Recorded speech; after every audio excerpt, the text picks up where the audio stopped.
পরে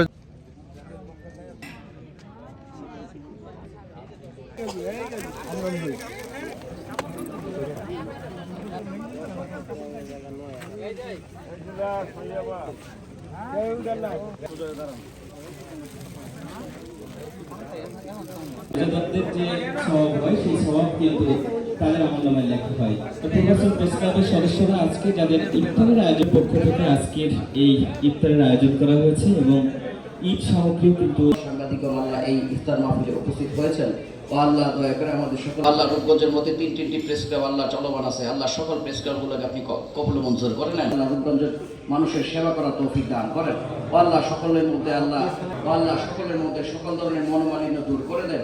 ও আল্লাহ সকলে মিলেমিশে আল্লাহ পবিত্রতা রক্ষা করার তৌফিক দান করেন। বিরহমাতিকা ইয়া আরহামার তাদের আমলনামায় বই করুন।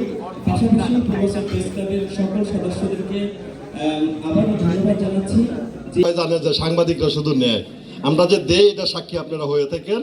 আমরা যদিও আগে দিচ্ছি, কিন্তু এইভাবে আমরা কখনো ধরেন ঈদ সামগ্রীর বিতরণ এইগুলো করি নাই। আমরা আত্মমানবতার সাথে সেবায় রোহিঙ্গা ক্যাম্পে ছুটে গেছি, আমরা বন্যার্থদের সহযোগিতায় গেছি, কিন্তু এই ঢালাওভাবে দেওয়াটা আমার চোখে আসলে প্রথম পড়ছে। পূর্বাচল প্রেস ক্লাবের আজকের এই সুন্দর আয়োজনের প্রশংসা করছি এই জন্য যে তাদের সূচনাটা একটা মানবিক অবদানের মাধ্যমে শুরু হয়েছে। আমরা আশা করব যে এটা তারা শেষ পর্যন্ত জিয়ে রাখবেন এবং অব্যাহত রাখবেন। পূর্বাচল প্রেস ক্লাব আরও এগিয়ে যাক বস্তুনিষ্ঠ সংবাদ পরিবেশনের মাধ্যমে, এই প্রত্যাশা থাকবে তাদের প্রতি।